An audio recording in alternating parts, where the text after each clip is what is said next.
उसी गांव के एक छोटे से कच्चे घर में रहता था गरीब कुम्हार रामदीन। उसके पास धन दौलत नहीं थी, लेकिन अपनी दोनों बेटियों के सपनों को पूरा करने का अटूट हौसला था। रामदीन सुबह सुबह नदी से चिकनी मिट्टी लाता, उसे गूंथता और दिन भर चाक पर घड़े, मटके और दिए बनाता। यही उसकी रोजी रोटी थी। रामदीन पूरे दिन बिना रुके चाक घुमाता रहा। उसके हाथ मिट्टी से सने थे, माथे पर पसीना था, लेकिन चेहरे पर उम्मीद की मुस्कान थी। मीरा के पापा जी, आप पहले थोड़ा नाश्ता कर लीजिए, फिर काम करिएगा। आप सुबह सुबह नाश्ता किए बिना ही काम करने लगते हैं। नहीं गौरी, पहले घरे पूरे कर लो। 2 दिन बाद इन्हें बाजार ले जाना है, तभी तो हमारी बेटियों की स्कूल की फीस भर पाएंगे। लेकिन आप कई दिनों से ठीक से आराम भी नहीं कर रहे हैं। अरे गौरी, मेरी थकान तब मिटेगी जब सीता और मीरा पढ़ लिख कर अपने पैरों पे खड़ी होंगी।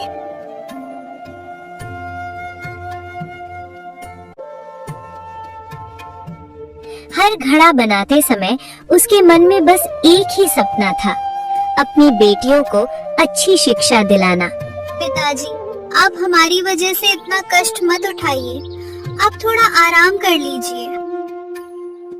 हाँ पिताजी, अगर पैसे नहीं है तो मैं स्कूल जाना छोड़ देती हूँ। ऐसी बात दोबारा मत कहना बिटिया। चाहे मुझे दिन रात मेहनत करनी पड़े, लेकिन तुम दोनों की पढ़ाई कभी नहीं रुकेगी। हम खूब मेहनत करेंगे पिताजी, आपकी मेहनत कभी विफल नहीं होने देंगे। और एक दिन आपका नाम पूरे गांव में रोशन करेंगे पिताजी।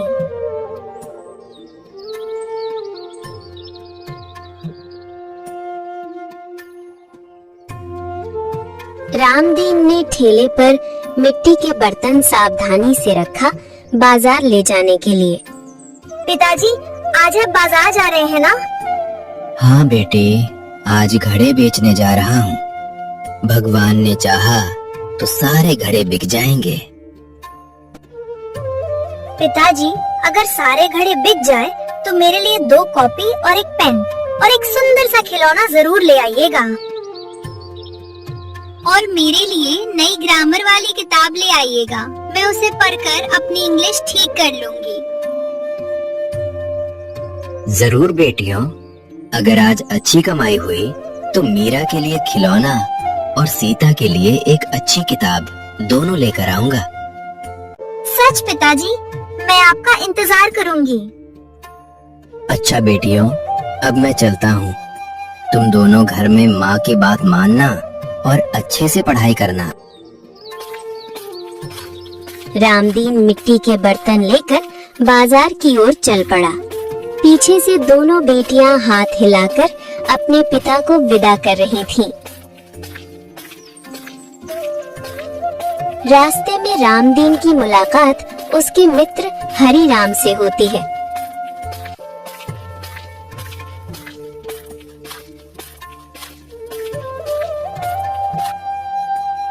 अरे रामदीन, आज तो बहुत सारे घड़े और सुराही ले जा रहे हो, क्या बात है? सब खैरियत तो है? हाँ भाई, सोच रहा हूँ कि आज अच्छी कमाई हो जाए। बेटियों के लिए किताब और खिलौने लेने हैं। भगवान एक दिन तुम्हारी मेहनत का फल जरूर देगा रामदीन।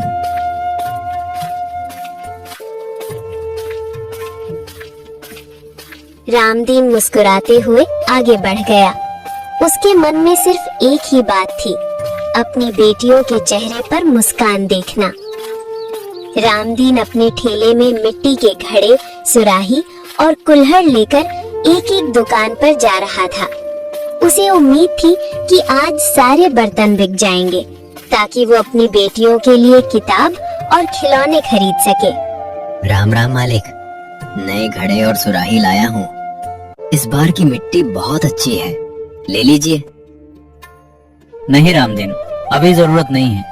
पिछले महीने के घड़े अभी तक बिके नहीं हैं। साहब 2-4 ही रख लीजिए, बड़ी उम्मीद लेकर आया हूँ। इस बार मेरे पैसे की बहुत जरूरी है। बच्चियों के लिए किताब भी ले जाना है। कहा ना अभी नहीं चाहिए, तुम किसी और दुकान पर चले जाओ। रामदीन ने हल्की मुस्कान के साथ सिर झुकाया और अपना ठेला आगे बढ़ा दिया।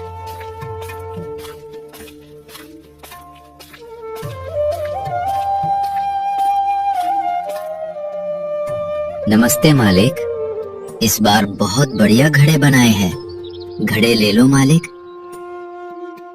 घड़े तो अच्छे हैं, लेकिन मैं एक घड़े के सिर्फ 10 रुपए दूंगा। मालिक, एक घड़ा बनाने में बहुत मेहनत लगता है। एक घड़े का दाम 15 रुपए कर लीजिए। मालिक, आपकी बहुत कृपा होगी। देना है तो दो, नहीं तो आगे बढ़ो। बाजार में कुम्हारों की कमी नहीं है। रामदीन ने कुछ पल सोचा। घर की जरूरतें और बेटियों के मासूम चेहरे उसकी आंखों के सामने आ गए। ठीक है मालिक, जितने में ले सकते हैं ले लीजिए। दुकानदार ने कम दाम में कई घड़े खरीद लिए। रामदीन के मन को दुख हुआ, लेकिन मजबूरी उससे भी बड़ी थी। रामदीन ने अपना ठेला फिर आगे बढ़ाया। उसे अभी कई और दुकानों पर जाना था। अरे रामदीन, तू आ गया। मैं तुम्हारा ही इंतजार कर रहा था। तुम्हारे घड़े हमेशा अच्छे होते हैं। 10 घड़े और 5 सुराही रख दो, कल अच्छी बिक्री हुई थी। धन्यवाद मालिक, भगवान आपका भला करे। मैं अभी घड़े और सुराही निकाल देता हूँ। पैसे पूरे दूंगा, लेकिन बाकी रकम शाम तक दे पाऊंगा। कोई बात नहीं मालिक, मुझे आप पर भरोसा है।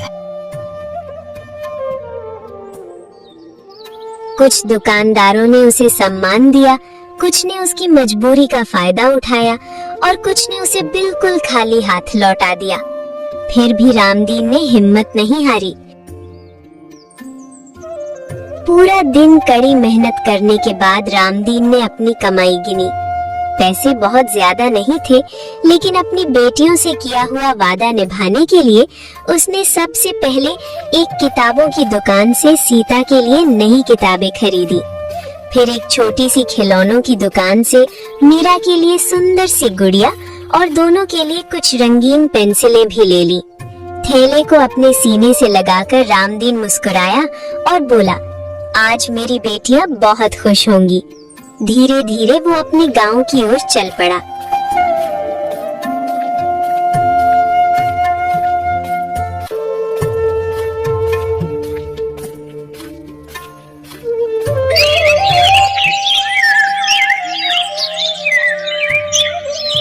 उधर घर में गौरी चूल्हे पर रात का खाना बना रही थी।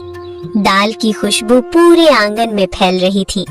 दूसरी ओर सीता और मीरा दीपक की हल्की रोशनी में मन लगाकर पढ़ाई कर रही थी। तभी बाहर से रामदीन की आवाज सुनाई दी। दीदी, पिताजी आ गए। पिताजी, आप ठीक तो हैं? आज बहुत देर हो गई। हाँ बेटी, आज बाजार में थोड़ा समय लग गया। पहले ये देखो, मैं तुम दोनों के लिए क्या लाया हूँ। मीरा के लिए गुड़िया और कॉपी और पेंसिल, और सीता के लिए इंग्लिश वाली नई किताब लेकर आया हूँ।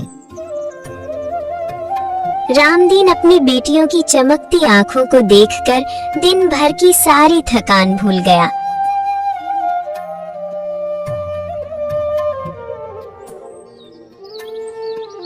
अरे गुड़िया, मेरी प्यारी गुड़िया। पिताजी, मेरे लिए नई किताब है। अब मैं अच्छे से पढ़ाई कर पाऊंगी। मेरी बेटियों की मुस्कान ही मेरी सबसे बड़ी कमाई है। आज तो आपने इन दोनों की दुनिया ही खुशियों से भर दी। बस बेटियों, तुम दोनों ईमानदारी से पढ़ाई करना, यही मेरे लिए सबसे बड़ा उपहार होगा। घर में पैसे भले ही कम थे, लेकिन उस छोटे से परिवार के पास प्यार, अपनापन और उम्मीदों का अनमोल खजाना था।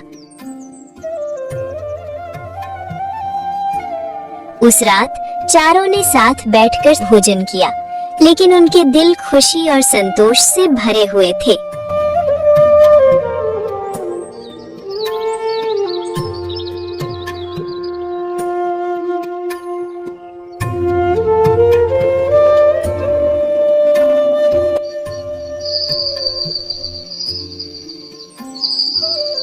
रात बीत गई।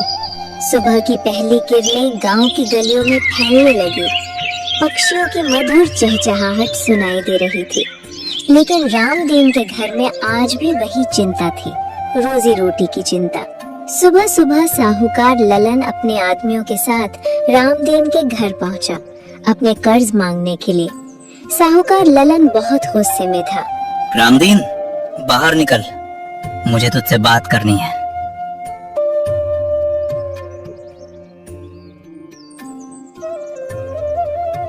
राम राम साहूकार जी, इतनी सुबह कैसे आना हुआ? रामदीन, मैंने तुझे 1 महीने पहले मिट्टी और ठेले खरीदने के लिए पैसे उधार दिए थे।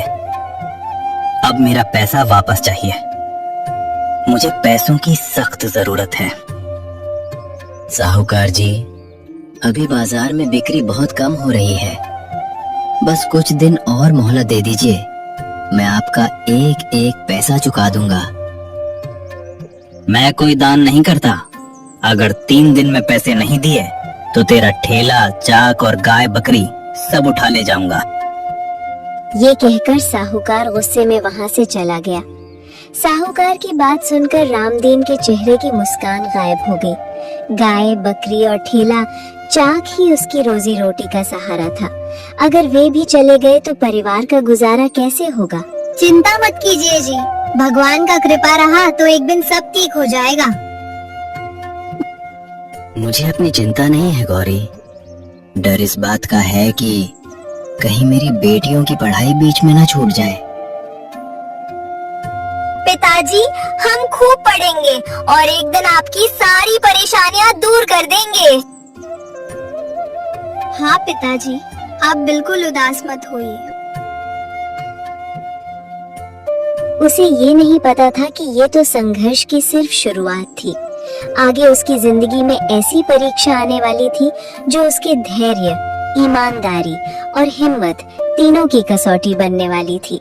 समय धीरे धीरे बीतता गया। रामदीन और गौरी ने अपनी हर खुशी कुर्बान कर दी, लेकिन अपनी बेटियों की पढ़ाई कभी नहीं रुकने दी।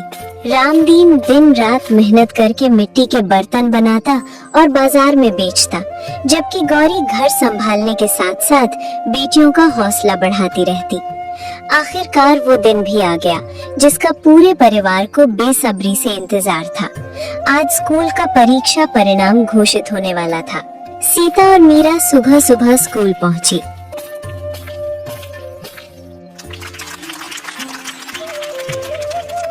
कुछ देर बाद प्रधानाचार्य ने परिणाम घोषित किया। दोनों बहनों की आंखों में खुशी के आंसू आ गए।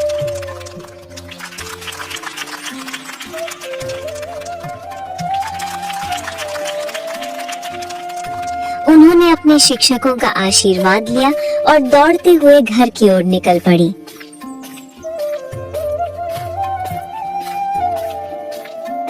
उस छोटे से मिट्टी के घर में धन दौलत भले ही नहीं थी, लेकिन उस दिन खुशियों का ऐसा खजाना था जिसकी कीमत दुनिया की कोई दौलत नहीं चुका सकती थी।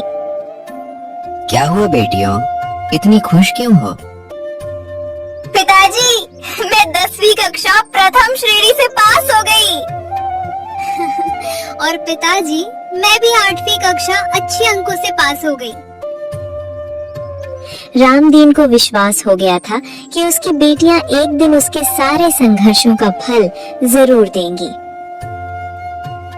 बेटियों, आज तुमने मेरी सारी मेहनत सफल कर दी। मुझे पता था कि मेरी बेटियां एक दिन जरूर कामयाब होंगी। भगवान तुम दोनों को हमेशा आगे बढ़ाए। मैं चाहे कितनी भी मेहनत करूं, लेकिन तुम लोगों की पढ़ाई कभी नहीं रुकने दूंगा। आज तो खुशी का दिन है। मैं तुम सबके लिए खीर बनाती हूँ।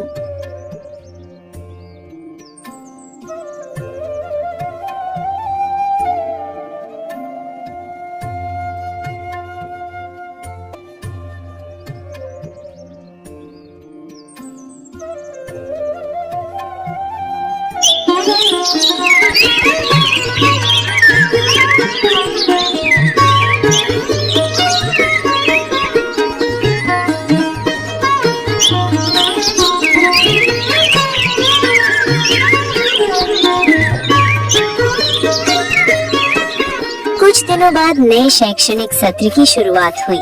सुबह सुबह रामदीन अपनी दोनों बेटियों सीता और मीरा को लेकर स्कूल पहुंचा।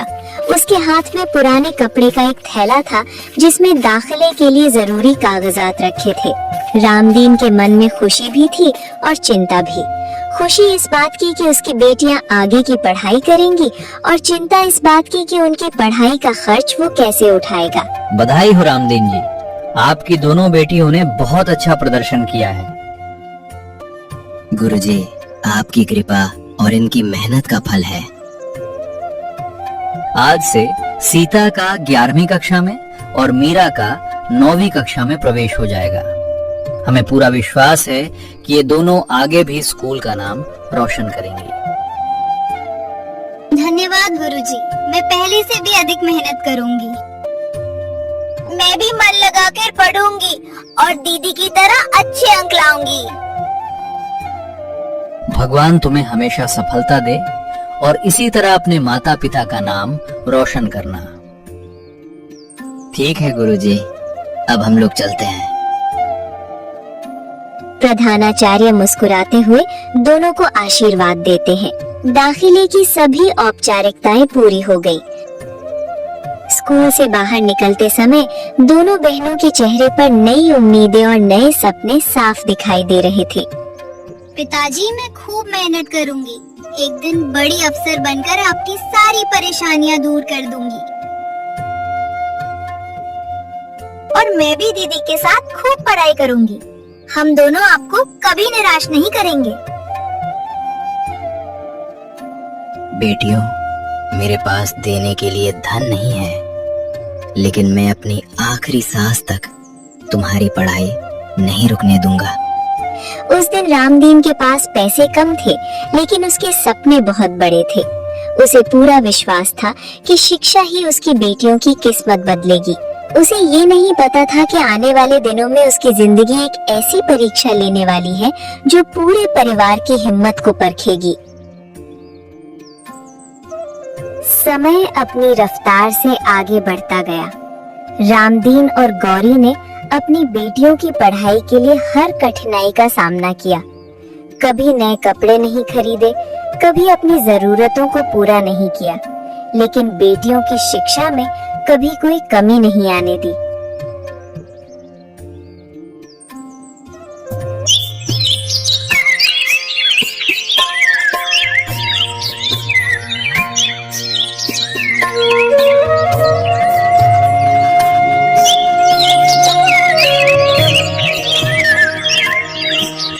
देखते ही देखते एक और साल बीत गया।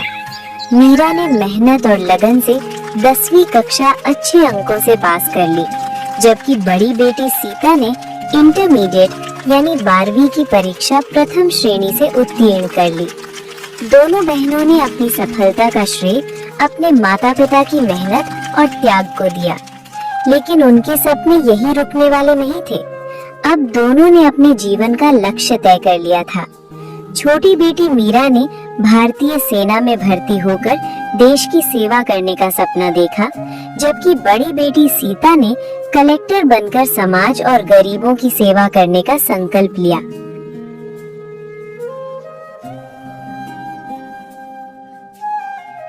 पिताजी, अब मेरा सिर्फ एक ही सपना है।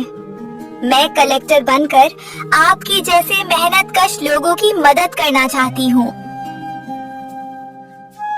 बेटी, अगर तुम्हारा इरादा मजबूत है तो भगवान भी तुम्हारा साथ देगा।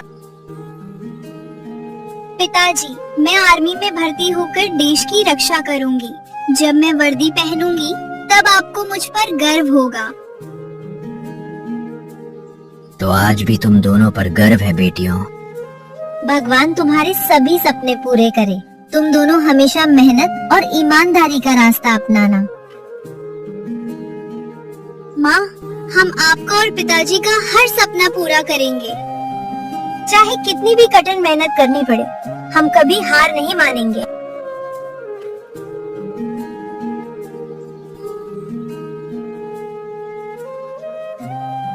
समय बीतता गया।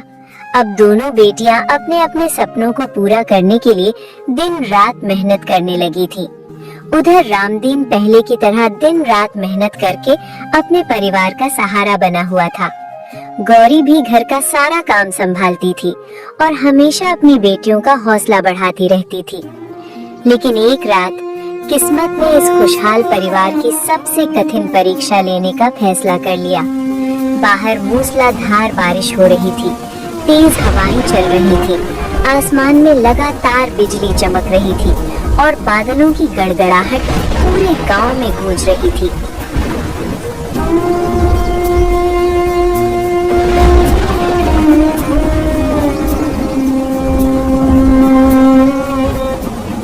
अचानक गौरी के सीने में तेज दर्द उठा। उसकी सांसें तेज चलने लगी।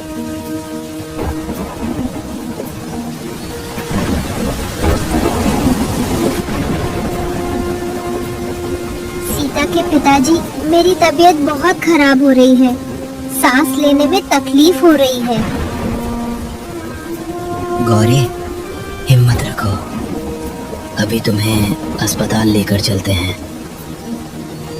पिताजी, जल्दी कीजिए, माँ की हालत ठीक नहीं लग रही।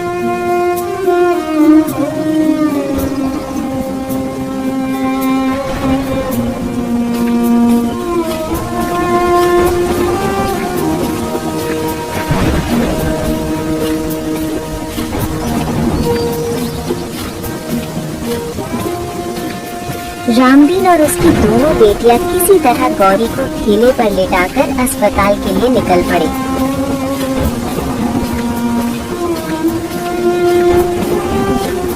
अस्पताल गांव से काफी दूर था। बारिश इतनी तेज थी कि रास्ता साफ दिखाई नहीं दे रहा था।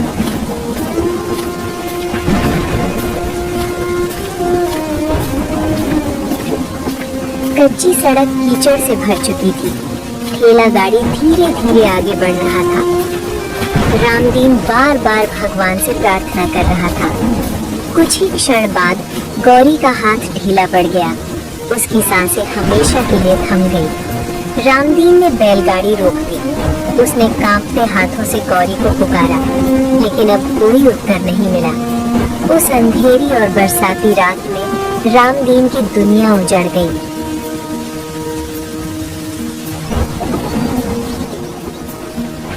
गौरी, आंखें खोलो, देखो हम अस्पताल पहुंचने वाले हैं। मुझे अकेला मत छोड़ो।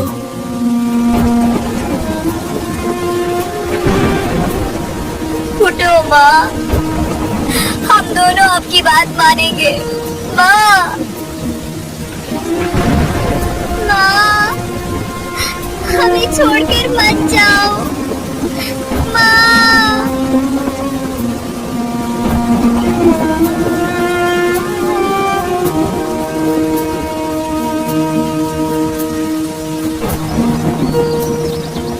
जिस स्त्री ने हर मुश्किल में उसका साथ दिया था, वो हमेशा के लिए उससे बिछड़ चुकी थी।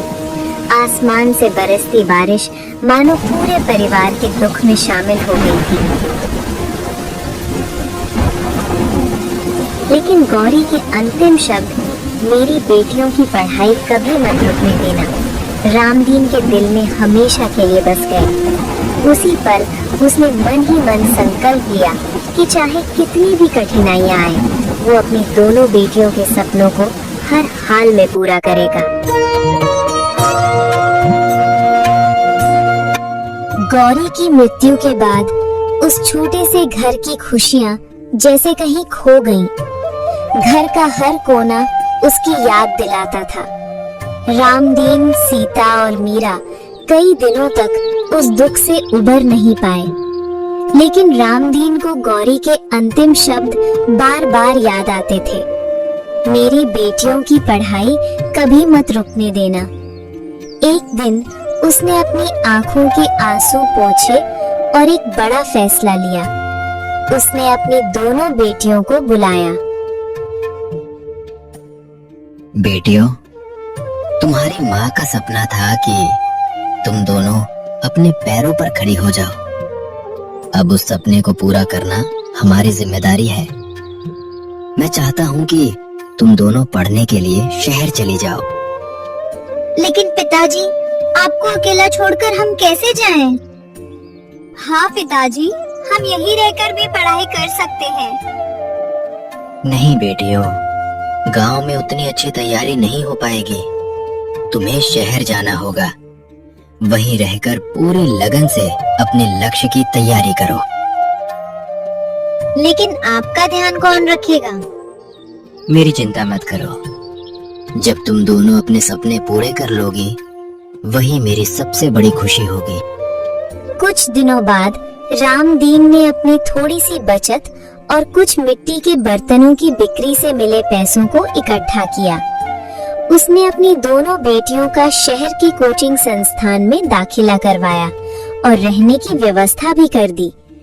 बस स्टैंड पर विदा करते समय रामदीन की आंखें नम थीं, लेकिन चेहरे पर उम्मीद की मुस्कान थी। बेटियों, मन लगाकर पढ़ाई करना, कठिनाइयों से कभी डरना मत। तुम्हारी माँ जहाँ भी होंगी, तुम्हें देखकर गर्व करेंगी। पिताजी, जिस दिन मैं कलेक्टर बनूंगी, सबसे पहले आपके चरण छूऊंगी। और जिस दिन मैं आर्मी की वर्दी पहनूंगी, सबसे पहले आपको सलाम करूंगी। भगवान तुम दोनों को खूब मेहनत करने का और सफल बनने का हिम्मत दे।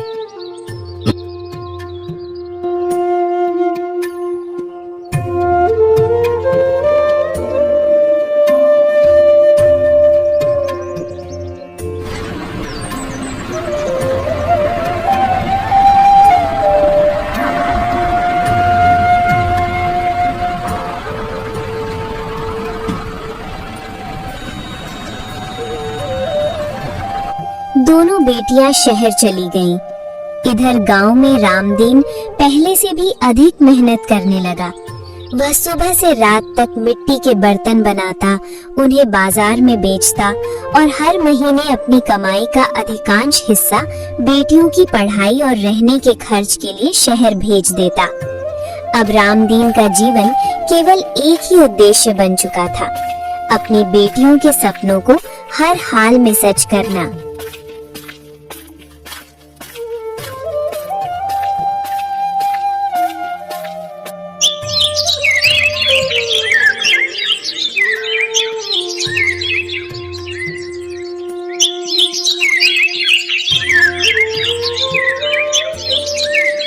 शहर आए हुए सीता और मीरा को लगभग 1 महीना हो चुका था। दोनों पूरे मन से अपनी अपनी नौकरी की तैयारी कर रही थी, लेकिन शहर का खर्च गांव की तुलना में बहुत ज्यादा था। कमरे का किराया, कोचिंग की फीस, किताबें और रोजमर्रा के खर्च के कारण उनके पास रखे हुए पैसे लगभग खत्म हो गए। बहुत सोचने के बाद दोनों बहनों ने अपने पिता रामदीन को फोन करने का फैसला किया। उधर गांव में रामदीन चाक पर मिट्टी का घड़ा बना रहा था, तभी उसका मोबाइल फोन बज उठा। प्रणाम पिताजी, आप कैसे हैं? हम दोनों ठीक हैं। मैं भी ठीक हूँ बेटा। पढ़ाई कैसी चल रही है? पिताजी, हम दोनों दिन रात मेहनत कर रहे हैं। मीरा आर्मी की तैयारी में लगी है और मैं कलेक्टर की तैयारी में लगी हूँ। भगवान तुम दोनों को सफल करे, बस मेहनत करते रहो। पिताजी, हमारे पास पैसे लगभग खत्म हो गए हैं। कोचिंग की अगली फीस और कमरे का किराया जमा करना है। अगर हो सके तो कुछ पैसे भेज दीजिए। बस इतनी सी बात? तुम लोग बिल्कुल चिंता मत करो, मैं कल ही पैसे भेज देता हूँ। पिताजी, अगर अभी परेशानी हो तो हम कुछ दिन और इंतजार कर लेंगे। बेटे, तुम लोगों की पढ़ाई किसी भी हाल में नहीं रुकनी चाहिए। पैसों की चिंता तुम मत करो। फोन कटने के बाद रामदीन कुछ देर तक चुपचाप आसमान की ओर देखता रहा। उसकी आंखों में चिंता साफ दिखाई दे रही थी। घर में पैसे बहुत कम थे, लेकिन उसने मन ही मन निश्चय कर लिया कि चाहे उसे दिन रात मेहनत करनी पड़े या अपनी कोई कीमती चीज बेचनी पड़े, वह अपनी बेटियों की पढ़ाई कभी नहीं रुकने देगा।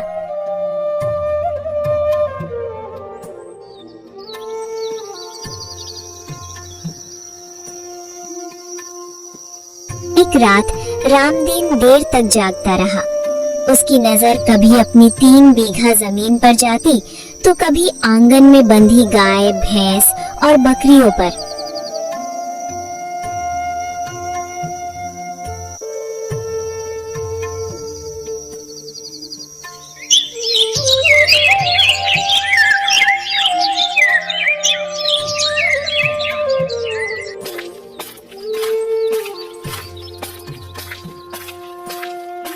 अगली सुबह रामदीन साहूकार ललन के पास पहुंचता है।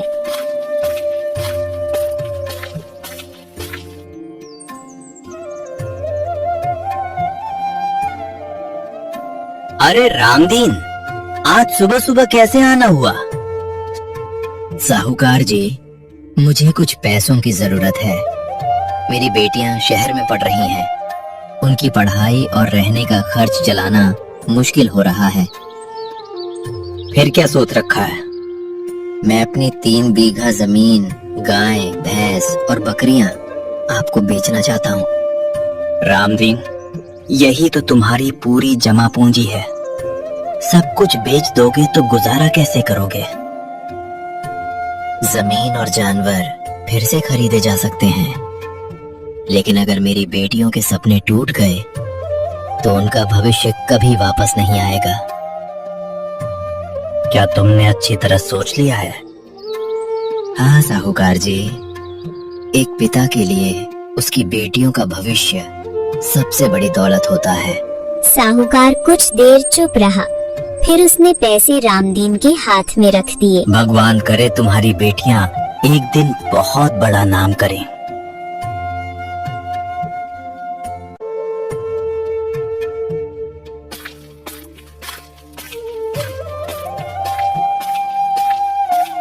पैसे लेकर जब रामदीन अपने घर लौटा तो उसकी आंखें नम थीं। उसने आखिरी बार अपनी जमीन और अपने पशुओं की ओर देखा।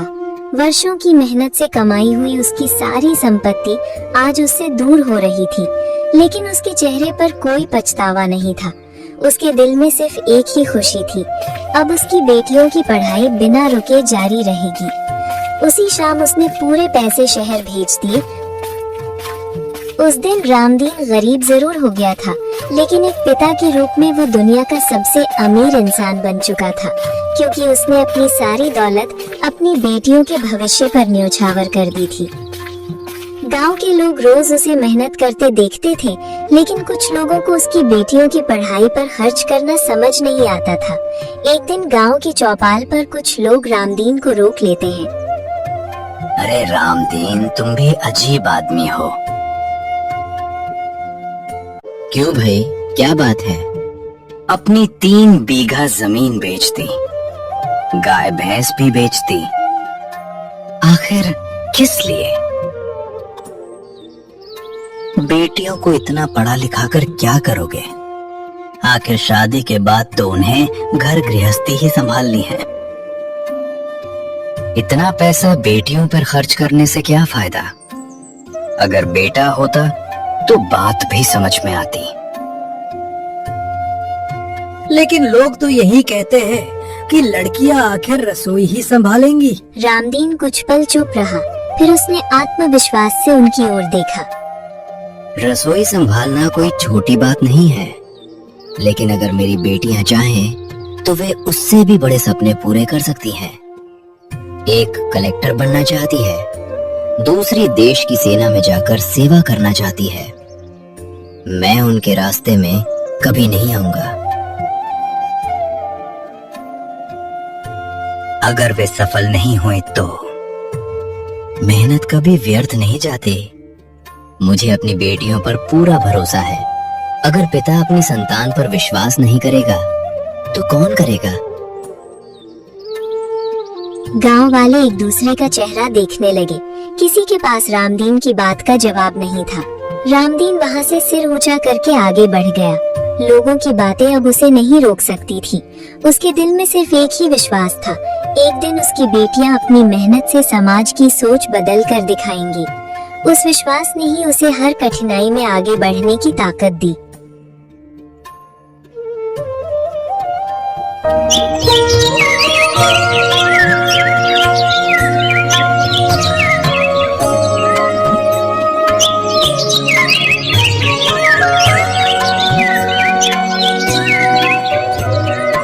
कई सालों की कठिन मेहनत, त्याग और संघर्ष के बाद वो दिन आखिर आ ही गया जिसका रामदीन को वर्षों से इंतजार था। उस सुबह रामदीन गांव में मिट्टी के बर्तन बना रहा था। उसके कपड़े मिट्टी से सने हुए थे और माथे पर पसीना था। तभी उसकी जेब में रखा मोबाइल फोन बज उठा। रामदीन ने अपने हाथ धोए और मुस्कुराते हुए फोन उठाया। हेलो सीता बेटी, कैसी हो? पिताजी प्रणाम। पिताजी, आज आपकी मेहनत सफल हो गई। क्या हुआ बेटी, जल्दी बताओ। पिताजी, मैं कलेक्टर बन गई हूँ। जी पिताजी, आपका सपना पूरा हो गया।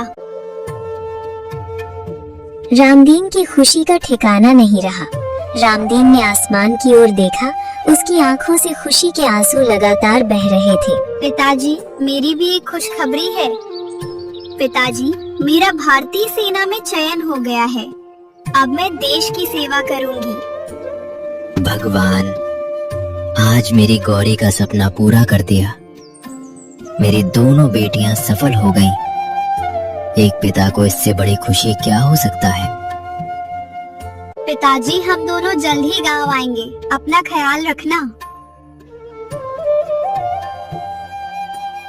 उस दिन पूरे गांव में ये खबर फैल गई कि गरीब कुम्हार रामदीन की एक बेटी कलेक्टर बन गई और दूसरी भारतीय सेना में भर्ती हो गई। जिन लोगों ने कभी कहा था कि बेटियों को इतना पढ़ाकर क्या होगा, आज वही लोग रामदीन के घर पहुंचकर उसे बधाई दे रहे थे। कई वर्षों के संघर्ष, आंसुओं, त्याग और अनगिनत कठिनाइयों के बाद वो सुनहरा दिन आखिर आ ही गया। पूरा गांव सड़क के किनारे खड़ा था। हर किसी की नजर उसी रास्ते पर थी जहां से रामदीन की दोनों बेटियां आने वाली थी। कुछ ही देर में एक सरकारी गाड़ी गांव में दाखिल हुई।